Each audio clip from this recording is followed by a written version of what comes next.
Bonsoir, bienvenue à cette séance régulière du Conseil de la MRC de Marie-Chapdelaine, publique, la dernière avant de l'année 2015. Alors, après la séance de ce soir, on va quitter pour la période des fêtes. Alors, messieurs, mesdames, vous avez reçu tout le monde vos ordres du jour par courriel, j'espère. Vous avez tous ouvert vos courriels. Alors, à l'ordre du jour, il y a une modification à faire, une ou deux modifications. Point 4.15 est enlevé. 4.8 avant est enlevé. 4.15, 5.2, 5.5, 5.11, 6.2.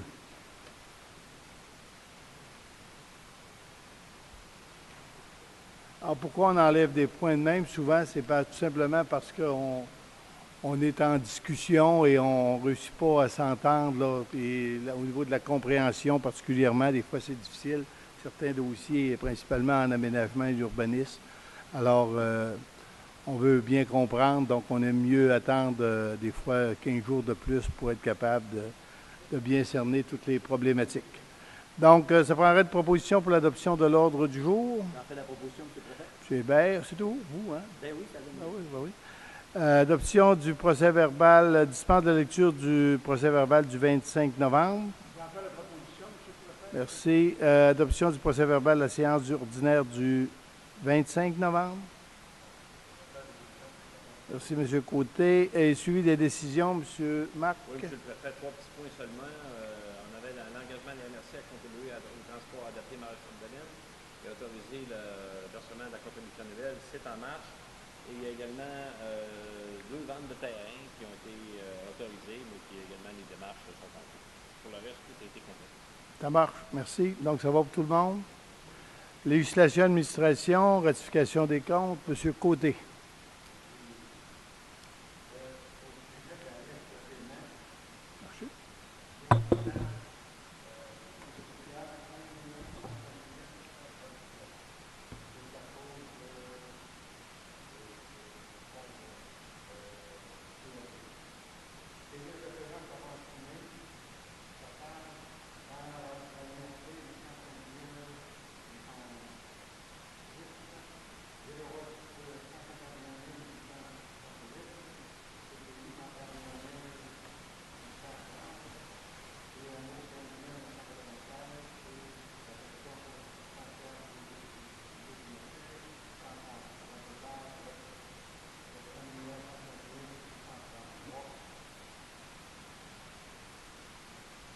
Ça va?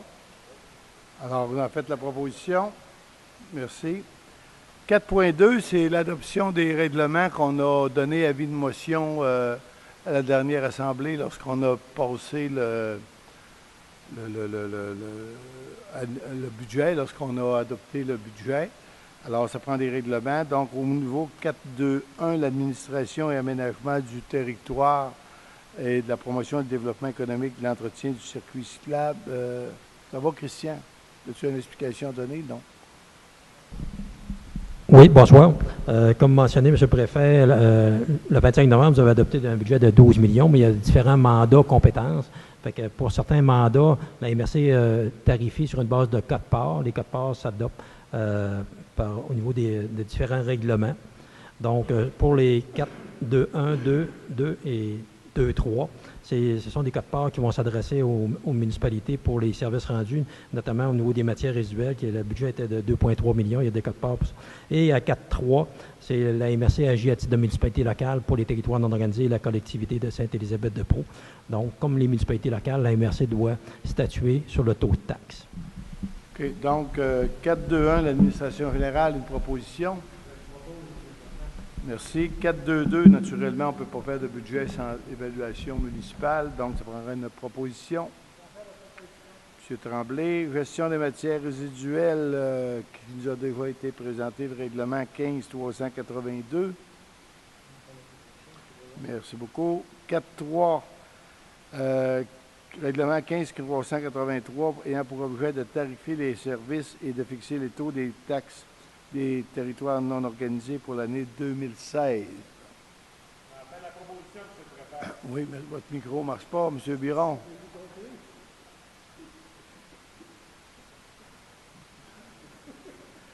4.4. 4.4, optimisation de l'accès au réseau Internet dans les municipalités locales. Ça a déjà été analysé au plénier. On a une recommandation, mais si vous voulez le rappeler, M. Dubé. Oui, M. le Préfet. En fait, on avait des problèmes à certaines périodes de la journée avec la vitesse et le service Internet. Donc, nos spécialistes en informatique nous ont proposé d'acquérir des équipements qui permettraient de régler ce petit problème et une petite présentation effectivement au conseil. Et le conseil a accepté de mettre de l'ordre de 10 000 autour de ça. C'est beau. Alors, donc, ça prendrait une proposition. Partez poigné d'un bord. C'est dans les fêtes, c'est la neige. Manquez de sérieux un peu.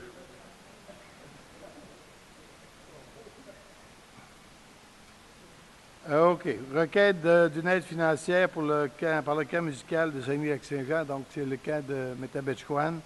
Alors, le camp musical de Métabetchouane sont venus nous rencontrer. Ils ont fait une présentation au Conseil des maires.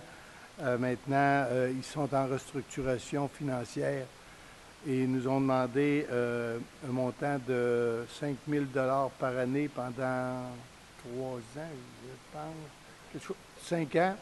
Maintenant, comme la MRC Marie-Chapdelaine est riche en talent, là pour chaque bord de moi,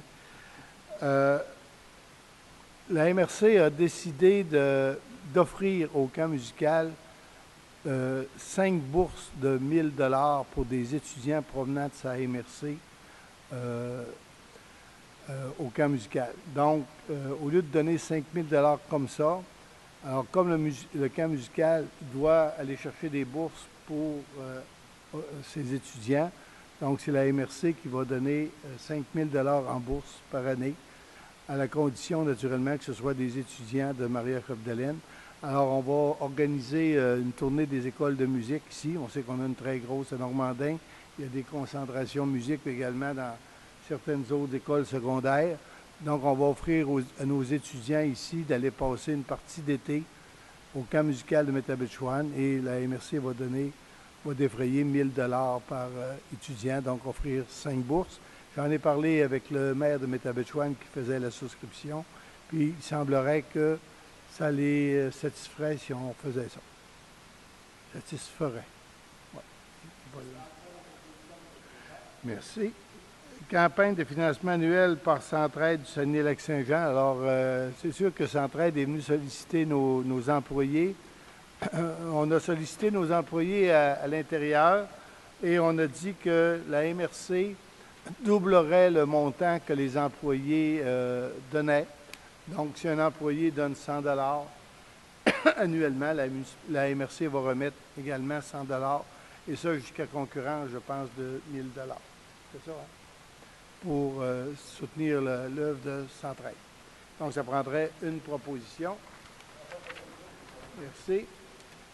Nouvelle requête adressée par le conseil d'administration du Centre civique de Dolbeau. La MRC avait déjà consenti un prêt au Centre civique de Dolbeau, des jardins de Dolbeau. Maintenant, on sait qu'ils ont eu une restructuration financière. La Ville a consenti les aider. Ils ont demandé si la MRC pouvait faire un petit pas dans la bonne direction avec eux autres. Donc, la MRC a décidé de réduire le paiement. Ils devaient rembourser 50 000 $, 10 000 $ par année. Donc, on leur a consenti un rabais de rembourser 7 000, au lieu de nous donner 10 000, ils vont donner 7 500, mais ils vont prolonger la période. C'est ça, M. Hébert? Oui, absolument. Alors, ça prendrait une proposition, parce que ça ferait leur affaire, ça leur donnerait un petit peu d'oxygène. Merci, M. Perrault. 4.8 n'est plus à l'ordre du jour. 4.9, projet de règlement 15-384 visant à modifier le règlement 13-356 relativement au Fonds de développement territorial des ressources afin de bonifier par l'intégration d'un fonds vert. Alors, c'est un avis de motion. Vous savez que dans le fonds Péribonca, qu'on appelle, on a subdivisé ce fonds-là, on l'a rebaptisé Fonds des ressources territoriales et on l'a...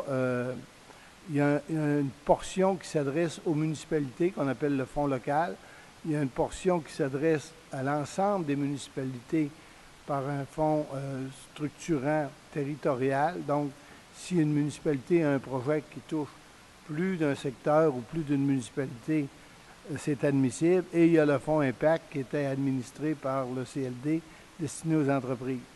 Dans le fonds local, il y a des municipalités qui étaient adressées au fonds local avec des projets environnementaux, mais ce n'était pas admissible. Alors, ce qu'on fait ce soir, c'est qu'on donne un avis de motion et qu'on va rendre le fonds local. Dans le fonds local, on va créer un fonds vert pour toute initiative visant à protéger ou améliorer l'environnement des municipalités. Donc, il va y avoir un montant d'argent. Les municipalités vont pouvoir prendre leur argent et investir. Exemple, une économie d'eau potable serait admissible. Alors, je prendrai quelqu'un pour donner l'avis de motion. Merci, Mme Francine. 4.10. Stratégie de promotion de commercialisation du produit d'appel que représente le Lac-Saint-Jean. Alors, on sait tous ce qui s'est passé avec Destination Lac-Saint-Jean. Maintenant, il y a un projet sur la table qui est très important pour le Lac-Saint-Jean. C'est à l'hiver. Il va y avoir une traversée du Lac-Saint-Jean en vélo avec tout un groupe qui a déjà fait des réservations. Maintenant, comme on a un petit problème à s'entendre et que la route d'eau et de glace est pratiquement plus, on pourrait dire, fonctionnelle, là, il y a de la misère on a de la misère à s'entendre là-dessus également. Alors, la MRC de Marais-Chapdelaine, dans Destination Lac-Saint-Jean et dans la route d'eau et de glace, mettait de l'argent. Cet argent-là, on n'aura pas besoin de la mettre tant et aussi longtemps qu'on ne trouvera pas à refaire la formule ou à se réentendre là, sur un organisme comme Destination Lac-Saint-Jean. Mais ce qui presse, c'est que la traversée du lac à vélo, elle est pour après les fêtes. Et ils avaient demandé une subvention. Alors, la MRC Marais-Chapdelaine pourrait mettre l'argent qui était prévu, soit pour sa part 8 000 $ conditionnel à ce que les deux autres MRC embarquent dans l'aventure. Donc, ça, c'est le projet avait été déposé déjà à Destination Lac-Saint-Jean. Il avait été accepté. Maintenant, on n'a pas pu le subventionner étant donné les problèmes. Donc, nous, on dit, si les autres veulent y aller, nous, on est prêt à mettre 8 000 $. Puis s'il y a un MRC qui n'embarque pas, on verra à ce moment-là comment est-ce qu'on pourra soutenir le projet d'une autre façon. C'est ça, ça va être très important. Au niveau développement, donc ça prendrait une proposition. Oui, M. Fortin.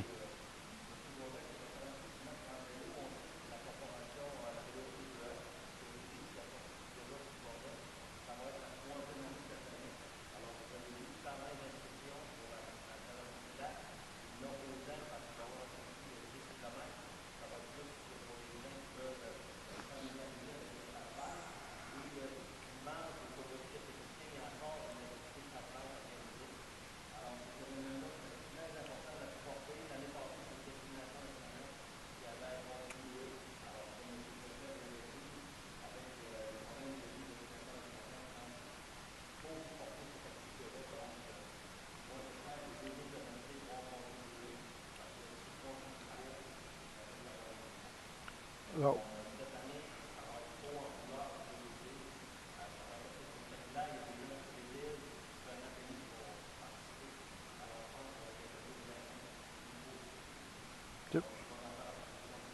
merci, M. Fortin. Merci de vos explications également. Alors, développement social, adoption de la politique de développement social. On nous a présenté la politique de la MRC pour le développement social. Maintenant, on sait qu'on a déjà une politique familiale, une politique des aînés. Alors, je pense qu'il faut y aller dans ce sens-là aujourd'hui. Donc, étant donné les explications qu'on a reçues, une proposition serait de mise pour l'adoption de cette politique-là, qui vient compléter nos deux autres là, politiques des aînés et familiales.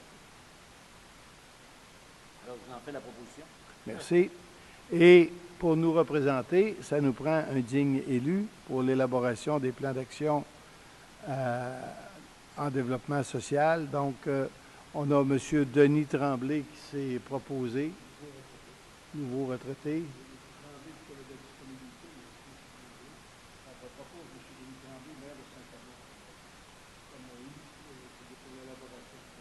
Merci, M. Pilote.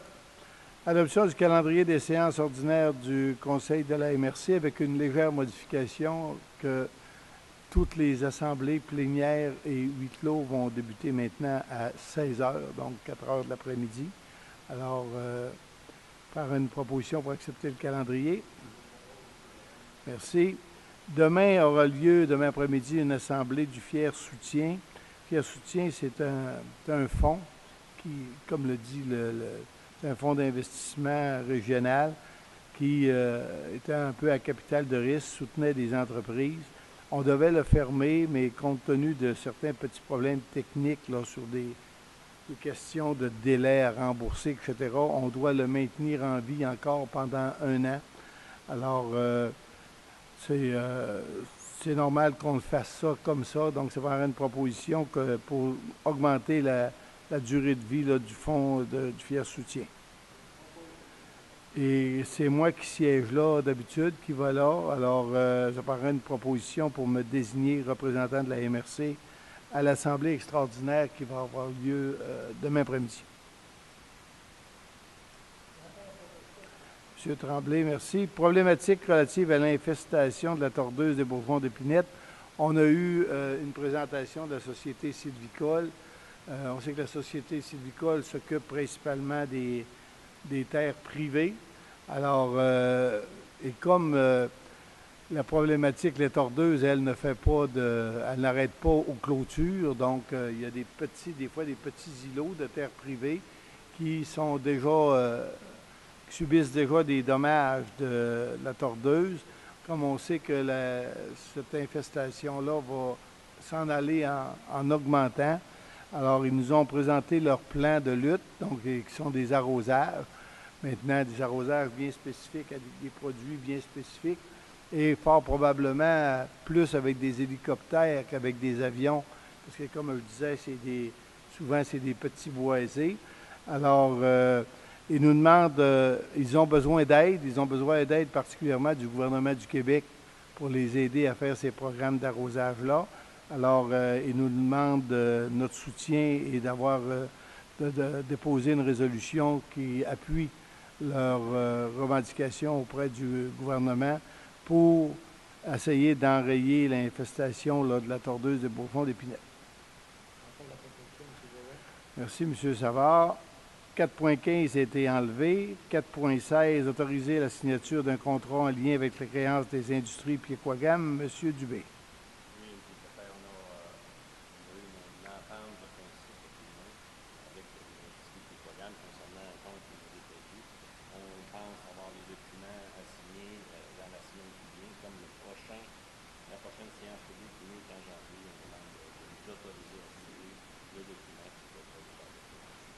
D'abord, une proposition, s'il vous plaît. Merci. Requête d'une aide financière par Moisson-Saguenay. Alors, on sait très bien, là, on l'a expliqué en long et large avec la guignolée des médias, la grande guignolée des médias la semaine dernière. On sait qu'on a un organisme au Saguenay-Lac-Saint-Jean qui s'appelle Moisson-Saguenay-Lac-Saint-Jean qui ramasse des tonnes de nourriture pour redistribuer à l'intérieur de toutes les municipalités, tous les organismes qui en ont besoin, qui en font la demande. Alors, pour 2015-2016, on avait l'habitude de donner 5 000 $, mais devant les besoins criants de l'organisme pour répondre aux demandes qu'il y a sur la table. Alors, le Conseil des maires est bien content qu'on puisse augmenter de 1 000 $ notre cotisation. Donc, on va verser 6 000 $ cette année à Moisson-Saguenay, qui est présent d'ailleurs dans beaucoup de municipalités de la MRC. Merci, M. Goulet. Renouvellement de la couverture d'assurance civile et protection des bâtiments pour 2016, M. Bouchard. Oui, la MRC, comme plusieurs municipalités au Québec, est membre de la Mutuelle des municipalités du Québec. La MRC a reçu la ventilation des coûts pour chacune des sections, que ce soit les bâtiments, l'assurance responsabilité civile, bris de machine, responsabilité civile complémentaire, erreurs et omissions, etc. Donc, l'an dernier, la facture était de 25 903 $ et cette année, au net, là, parce que déduction faite des taxes, ce serait de 26 134 $. ça représente moins d'1 %. Donc, il y a une recommandation qui vous est formulée pour renouveler cette police d'assurance. Donc, 2,19 d'augmentation. Alors, une proposition. Merci. Dépôt de registre contenant les déclarations du préfet à l'égard de tout don ou avantage de plus de 200 $. Ah, c'est pas compliqué. J'en ai pas eu. Il n'y a personne qui pense à moi, même pas dans le temps des fêtes.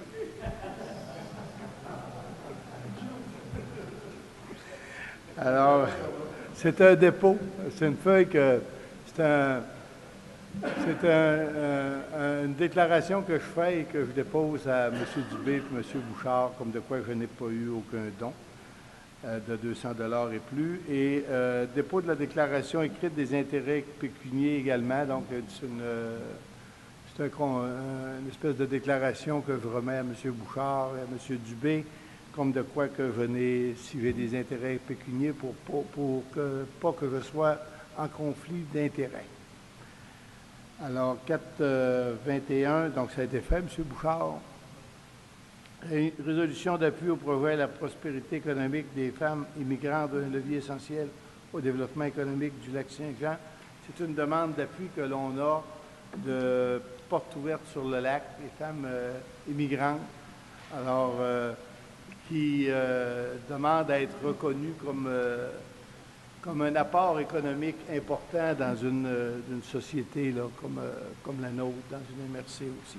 Alors, ça prendrait une proposition pour soutenir leur demande. Merci. Point 5, aménagement et développement. 5.1, demande de soutien financier pour la mobilisation des intervenants dans la lutte aux algues bleu-vert. M. Potvin. Oui.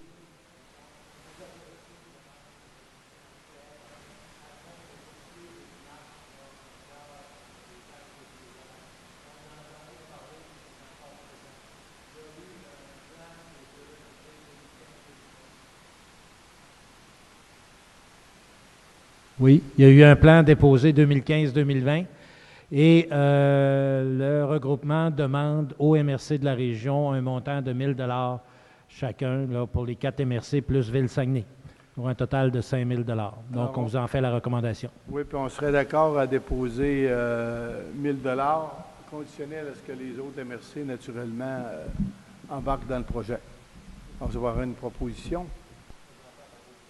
Merci, M. Perrault. 5.2 a été enlevé. 5.3, demande d'aide financière par le club de motoneige Passe-Partout de Roberval Incorporé. À chaque année, la MRC se fait un plaisir d'aider le club de motoneige Passe-Partout pour l'entretien des pistes qui mènent de la Haute-Mauricie. De la Haute-Mauricie, Jacques? De la Mauricie ou de la Haute-Mauricie? C'est pareil? Ça fait partie de la Haute-Mauricie, de la MRC, là, du secteur. La Basse-Mauricie, c'est plus Shawinigan vers Trois-Rivières. C'est pour l'entretien d'une piste de motoneige qui mène au lac Saint-Jean. Donc, c'est pour favoriser aussi cet apport touristique-là qui, lorsque c'est ouvert par ici, ben, ils vont bifurquer là, par ici plus facilement que de s'en aller au Saguenay. Alors, c'est un montant de 5 000 $. Une proposition, s'il vous plaît. Merci, Mme Francine. Programme d'aménagement durable des forêts. Modification des interventions ciblées, Jacques. Oui, en fait, là, nous avions déposé au ministère un plan où 50 000 $ étaient réservés pour le lien intégrateur. Le ministère nous dit que les aménagements récréatifs ne sont plus autorisés. Donc, on vous demande d'abolir la subvention projetée pour le lien intégrateur et d'intégrer le montant de 50 000 $ à celui de 40 000 $ qui allait à voirie multi-usage. Donc, maintenant, on devrait lire pour voirie multi-usage 90 018. C'est beau.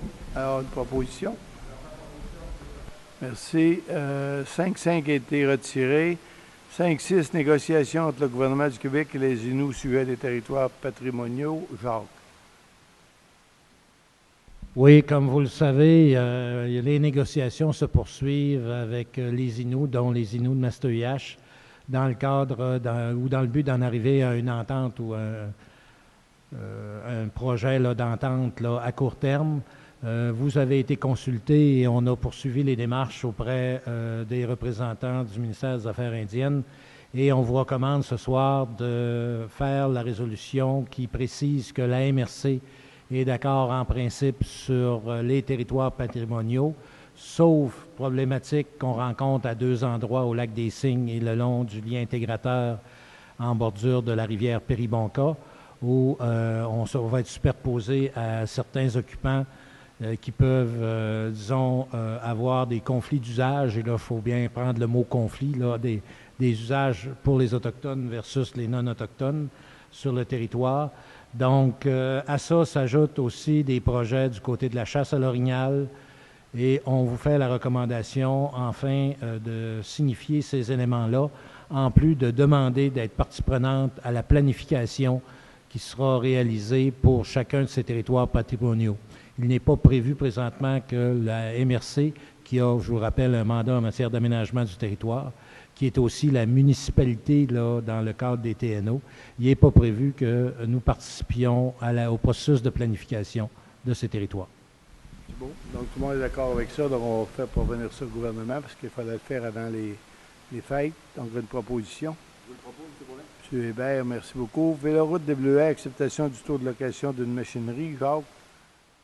Et en fait, là, vous savez, comme MRC mandataire, on effectue différents travaux, dont présentement des travaux à Métabetchouan. Vous aviez accepté dans une résolution antérieure que la municipalité effectue les travaux. On a négocié avec la municipalité et des partenaires et on vous recommande ce soir d'autoriser la municipalité à engager jusqu'à concurrence d'un montant de 25 000 $ des travaux de machinerie afin de préparer la surface pour recevoir le pavage là, à l'été prochain. Donc, il s'agit avec de la machinerie là, de replacer le matériel à différents endroits qui ont déjà sur lesquels il y a déjà eu des travaux préliminaires. Puis nous autres, on paye le taux de MTQ. Nous autres, on paye jusqu'à concurrence du taux MTQ, donc la municipalité devra être inférieure au taux MTQ. Ça va. Proposition, s'il vous plaît. Merci. 5.8, mise à jour de l'annexe A du règlement 10.322 pour désigner des nouveaux officiers municipaux habilités à exercer certaines tâches dans le cadre de leurs fonctions. Chez nous, à la MRC, on a M. Pierre Bilodeau qui devrait être ajouté à cette liste-là. Et secteur normandin, Mme Audrey Bouchard. Juste ces deux-là, avec les autres qui sont là déjà. On va renommer les autres là, qui sont déjà comme inspecteurs. En plus de Mme Audrey Bouchard et de Pierre, c'est aussi mentionné que M. Yannick Morin pourra signer des documents là, dans le cadre des autorisations là, pour les baux de villégiature. C'est beau. On a une proposition. 5.9, premier projet, donc avis de motion 16.385, modifiant le schéma révisé afin de régir les usages résidentiels dans l'affectation agricole en dévitalisation de la zone agricole permanente selon certaines conditions. Bon. En fait, ce soir, c'est l'avis de motion en vue de déposer éventuellement le règlement, d'adopter, de déposer le règlement. Brièvement, cet avis de motion a pour effet, justement, de permettre la construction sur des terrains qui avaient déjà été morcelés en zone agricole, des terrains qui ont une superficie de 10 hectares. Je vous rappelle, c'est pour permettre à des gens qui veulent installer des fermettes ou d'avoir de l'exploitation forestière. Souvent, par le passé, il y avait des legs testamentaires où le propriétaire d'une terre cédait à son décès à ses enfants. Donc, des superficies, on se ramasse avec plus ou moins 600 de ces emplacements-là sur le territoire. On a négocié avec la Commission de protection de territoire agricole. Ils ont accepté qu'on puisse construire sur ces résidences-là. Maintenant, il s'agit d'aller chercher auprès du MAMO les autorisations qui nous manquent. Ça marche. Proposition. Merci, M. Quentin. Autoriser la signature d'une entente de délégation concernant la gestion du programme d'aménagement qu'on appelle PDAF du ministère des Forêts, de la Faune et des Parcs. Alors, c'est un programme qui vient remplacer d'autres programmes et qui contient aussi ce que d'autres programmes avaient, avec beaucoup moins d'argent naturellement. Et la table des préfets avait besoin d'une MRC pour faire les signatures et gérer ce programme-là. Donc, c'est nous qui avons accepté là, au nom des autres cette délégation de compétences-là. Alors, c'est pour autoriser la signature d'une entente de délégation. M. Tremblay, merci. 5.11 a été retiré. 5.12, c'est un peu compliqué parce que vous savez que à compter du 1er janvier, la MRC de Maréchal-Madeleine a décidé qu'elle intégrait le CLD. Maintenant, on ne pouvait pas le faire d'une façon juste s'organiser pour que les employés intègrent ceux de la MRC, étant donné certaines petites difficultés de négociation qu'on avait. Maintenant, pour pallier à la situation, je l'avais expliqué la dernière fois, on a créé un organisme de développement économique. Maintenant, pour être fonctionnel, pour laver, autrement dit, tous les dossiers CLD, les transferts de fonds, toute l'organisation, l'embauche du personnel. Donc, il y aura une réunion le 17 décembre prochain où le Conseil des maires va procéder à toute cette poutine-là de réglementation pour s'assurer que le 1er janvier au matin, on puisse être fonctionnel. Alors, ce soir, on a besoin de résolutions en lien justement avec l'abolition du CLD. Pour ça qu'en 5.12.1, selon la loi 28, il y a l'acceptation de la politique de soutien aux entreprises et de la politique de soutien aux projets structurants pour améliorer leur milieu de vie. Donc, c'est des documents qui sont prêts, qui ont été lus par les maires, expliqués. Et donc, il faut accepter ces politiques-là. Donc, ça prendrait une proposition pour l'accepter. Deuxième, M. Savard, le deuxième, 5.12.2, c'est l'acceptation de l'entente de délégation entre la municipalité régionale de Comté et le nouvel organisme qui va s'appeler Développement social et économique de Maria-Chapdelaine. Donc, ça va régler les problèmes entre les deux organismes. Et encore, selon la loi 28, l'acceptation des règles de la composition du fonctionnement de développement social et économique de Maria-Chapdelaine. Donc, cette nouvelle entité-là va fonctionner selon des règles. Alors, ça prend une proposition pour les accepter. Merci. Et comme c'est des gens qui vont fonctionner à l'intérieur, donc, selon toujours la loi 28, il faut accepter le code d'éthique et de déontologie des administrateurs de l'entente de délégation entre la MRC et Développement social et économique de Maria-Chapdelaine. Ça, c'est pour éviter toutes les procédures de conflit d'intérêts, etc. Donc, ça prendra une proposition pour ça aussi. Toujours selon la loi 28, il faut accepter que la convention de partage de l'actif et du passif du Centre local de développement et de la MRC. Donc, à partir du 1er janvier, on ramasse l'actif et le passif du CLD. M. Villeneuve. Et comme on a un autre organisme où le siégeait le CLD qui était DCMC, Développement collectif Maria-Chapdelaine, alors il y avait quelqu'un du CLD. Maintenant, ce ne sera plus quelqu'un du CLD, mais ça va être quelqu'un du Développement social, économique Maria-Chapdelaine. Donc, on va appeler les lettres, là, ça va être DSEMC. Alors, le DSEMC va devenir membre du DCMC. Donc, OK. Merci beaucoup. Donc, avec ça, avec ces autorisations-là, on est sûr d'une chose, c'est qu'on va pouvoir être fonctionnel. On a reçu, DSEMC a reçu déjà sa charte. Tout est fonctionnel. Donc, le 1er janvier au matin, on peut fonctionner avec un directeur.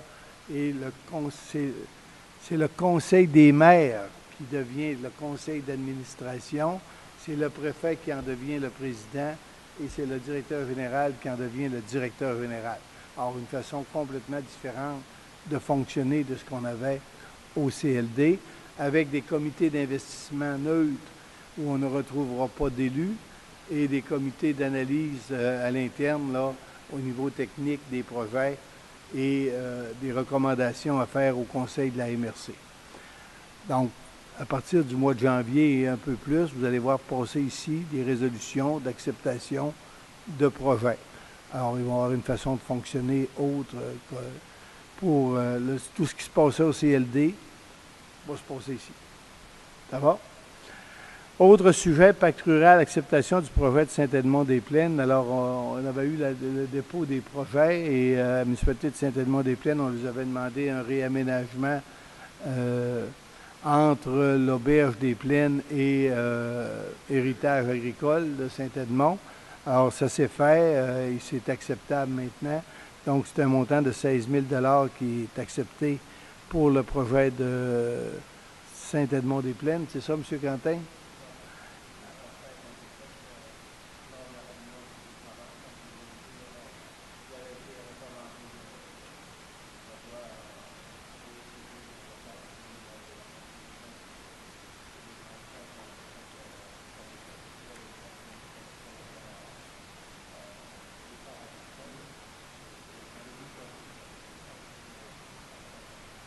Bon, alors, une proposition.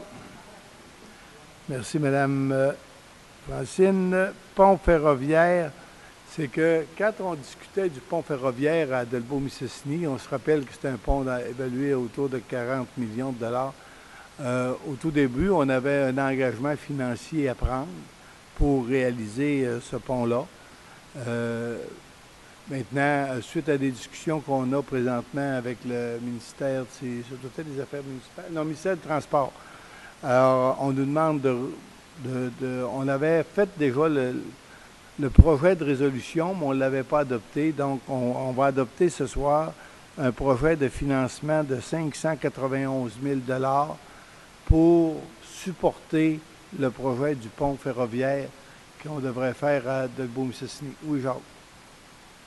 C'est ça, Monsieur le Préfet, en complément, c'est que d'une part, nous permettre, comme vous mentionnez, de déposer les documents pour faire les demandes de subvention. Et entre autres, notre participation à l'intérieur de ce projet-là est demandée de 591 000 là, tel que vous l'avez mentionné. Bon, mais on se rappelle aussi que M. Lebel nous l'avait promis et M. Lebel n'étant plus au pouvoir, il faut recommencer certaines procédures. Donc, on réenclenche là, toute la procédure, puis en demandant à M. Lebel de nous aider à aller chercher ce qui était déjà sur la table. Lien intégrateur, pont de la 11e chute. Alors, vous savez que... Oui? Ça prend la résolution, c'est... Ben oui, vous faites bien. Lien intégrateur, pont de la 11e chute. Alors, vous savez que dans le cadre du projet de la 11e chute, la Société d'énergie avait consenti à ce qu'on ait un pont au niveau du Cran Serré à hauteur de Girardville, Notre-Dame-de-Lorette. Maintenant, c'est très compliqué, un pont, parce que est-ce que c'est un pont forestier? Est-ce que c'est un pont de 30 tonnes? Est-ce que c'est un pont de 62 tonnes de chars? Est-ce que c'est une passerelle? Est-ce que c'est un pont juste pour faire passer des petits camions ou une surfaceuse? Donc, ce qu'on a décidé de faire pour plus de prudence, c'est comme on aurait eu besoin, pareil, d'une firme d'ingénieurs. Donc, ce soir, on va donner un mandat une firme d'ingénieurs en bas de 25 000 s'y concentre, la firme CRTech Worley Pearson, pour faire une étude d'avant-projet où, dans cette étude-là, il va venir voir les utilisateurs, naturellement la MRC, le Parc régional des Grandes-Rivières, au niveau touristique également, et on va déterminer ensemble le genre de pont que ça va prendre pour traverser la rivière Mistassini. Je pense que c'est une sage décision parce que quand on fait faire un plan avant, qu'on sait où on s'en va, parce qu'on sait que pour avoir pris des informations, fort probablement que Résolu n'aura pas de bois à traverser. Donc, automatiquement, on élimine un pont de 62 tonnes. Donc, on réduit des coûts ça marche par 100 000 donc des coûts appréciables qui seraient diminués. Mais entre une passerelle pour une surfaceuse ou un pont de 30 tonnes, alors là, il faut vraiment être sûr de notre affaire. Alors, c'était proposé par... Par moi. Ah, vous? Bon, merci. Alors, ce qui met fin à l'ordre du jour. Alors, est-ce qu'il y a des questions à ma droite? Monsieur Tremblay? Non? À ma gauche, Monsieur Quentin? Non? Pas de questions? Non? Je voudrais, avant de passer peut-être à la période de questions de la presse, s'il y en a, souligner le travail exceptionnel que Christian maintenant fait pour nous, de toutes vous préparer vos résolutions d'avance, de toutes les libeller pour que vous puissiez mieux comprendre l'état d'avancement des dossiers. Alors, merci, Christian. C'est certainement très apprécié. Alors, Monsieur de la presse.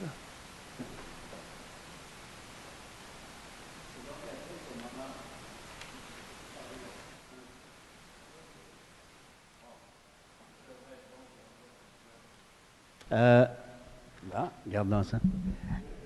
Dans le dossier de disparition de destination Lac-Saint-Jean, on en est donc par rapport au projet de la traversée du lac à vélo. On en est quasiment à la 11e heure, là. C'est-à-dire que si les deux autres n'embarquent pas, on ne sait pas qu'est-ce qui va se passer avec, le projet, avec la compétition cette année ou quoi? Écoute, ce que nous, on dit, là, c'est que ça serait très regrettable, étant donné l'avancement de ce projet-là. Projet qui a été, depuis 2 ans, là, on sait que David l'a traversé seul. Après ça, l'année passée, on peut considérer ça comme un très grand succès. Cette année, encore un plus grand succès. Il y a une publicité qui est faite, il y a toutes sortes de choses. Ça serait très regrettable que les 3 MRC du lac ne s'unissent pas pour soutenir ce projet-là. Alors, nous, on dit qu'en dehors de la problématique de destination Lac-Saint-Jean, qui va faire probablement après les fêtes là, ou bientôt, qui va faire où est-ce qu'on va se réunir, puis qu'on va regarder vraiment, là, il y a quelque chose de vraiment à récupérer dans ça, puis à continuer. Nous, notre souhait, c'est que ça reprenne puis que ça continue. Il y avait le projet de route d'eau et de glace que nous, on croyait énormément parce qu'on a des cours d'eau extraordinaires pour l'été puis pour l'hiver. Donc, on pourrait exploiter donc un nouveau créneau touristique pour le tourisme d'aventure particulièrement. Et cette activité-là, hivernale, qui fait connaître énormément toutes les possibilités du lac Saint-Jean en hiver. Alors, moi, je pense que c'est bien peu payé cher, 8 000 $ qu'on réserve. Puis, écoutez, s'il y en a une MRC qui décidait de ne pas embarquer, on trouvera avec l'autre partenaire le moyen de la soutenir.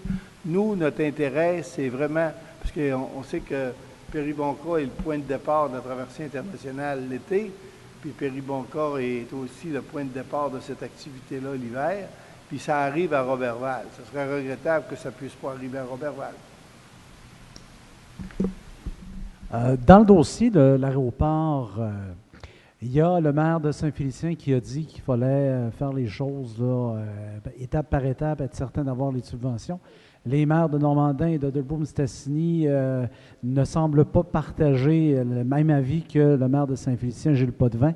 Quelle est la position de la MRC dans ce dossier-là? Bon, nous, la position de la MRC, on est content d'avoir un aéroport chez nous. Puis moi, comme président que j'étais président de la Fondation de l'hôpital, je savais depuis longtemps qu'on réclamait une amélioration de la piste parce que pour avoir décollé de là avec un avion privé, ça brasse. Donc, je sais que mes collègues tiennent à refaire, puis qu'on les appuie. Tantôt, on parlait d'un pont ferroviaire que c'était essentiel pour le développement d'une communauté. Bien, un aéroport, là, ça l'est tout aussi. Parce que cet aéroport-là, pour nous autres, la MRC de Marais-Chapdelaine, elle a une vocation qui est très importante. Elle a une vocation, oui, passager, mais avec tout le développement du plan Nord, cet aéroport-là peut servir facilement de transit pour les passagers, pour les travailleurs, pour du fret, là, la marchandise. Et par hasard, encore hier, je recevais un téléphone d'un propriétaire de ligne aérienne qui me disait est-ce que votre projet d'aluminerie fonctionne toujours? Là, je lui ai expliqué pourquoi que c'était arrêté. Il dit, moi, j'étais toujours intéressé là, à atterrir à Saint-Méthode. Alors, c'est un aéroport aussi qui a des facilités, il y a de l'espace au développement, etc. Donc, nous, c'est sûr que la MRC de Marais-Chapdelaine, on appuie les collègues dans ça, on appuie la régie, puis on va les appuyer, là, si à un moment donné, le projet vient qu'à demande à être soutenu, soit moralement ou financièrement, c'est sûr et certain que la MRC, elle ne sera pas loin. Mais présentement, ils ont tout ce qu'il faut pour s'autosuffire, comme on dit. Ils ont une des seuls aéroports à avoir une espèce de vache à lait là, d'accrocher après les autres avec les bleuetières. Puis, il ne manque que la bonne volonté des participants. Alors, c'est de valeur. Ça peut retarder le projet. Et je pense que M. Fortin a très bien réagi en disant, regarde, il ne faut pas trop que ça retarde non plus parce que s'il y avait un enfant qui était en danger de vie parce qu'il a été obligé de faire une demi-heure de plus d'ambulance, là, ça serait regrettable. Alors, si Mario, tu veux compléter, tu peux, là.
Moi, je voudrais réagir aussi, si vous me permettez, à l'instar de mes deux confrères, c'est que, à l'instar de mes deux confrères, ce que je veux dire, c'est que j'ai toujours prétendu que la sécurité des gens qui utilisent le centre hospitalier de Dolbeau, Mistassini, vous connaissez mon ancien métier dans le domaine ambulancier, je peux vous dire qu'une demi-heure puis une heure, là, ça fait toute une différence. Quand je lisais dans le journal, dans les lignes que j'ai lues, on est bien nantis, peut-être à Roberval, mais pas à Dolbeau-Mistassini. Moi, c'est l'aspect de la sécurité qui m'inquiète le plus, parce que, comme le disait M. Boivin, dans la néonatalité, là, un avion qui s'en vient à hélice, ça prend 2 fois plus de temps qu'un avion à réacteur. Alors, on parle de questions de vie. C'est pour ça que, comme M. Fortin, le plan Nord ne peut pas attendre beaucoup, puis la sécurité des gens ne peut pas attendre du tout. Alors, je pense que c'est aussi au niveau de la sécurité des habitants de la MRC Marais-Chapdelaine que cet aéroport-là revêt une importance ultime et capitale. Donc, on aura des discussions à avoir avec le troisième partenaire de la régie. Évidemment, on a bon espoir, et autant que M. Fortin, on a hâte que ça avance.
Ça va? Merci beaucoup. Bonne soirée et toute la population, beau temps des fêtes puisqu'on ne se reverra pas avant le mois de janvier. Merci beaucoup.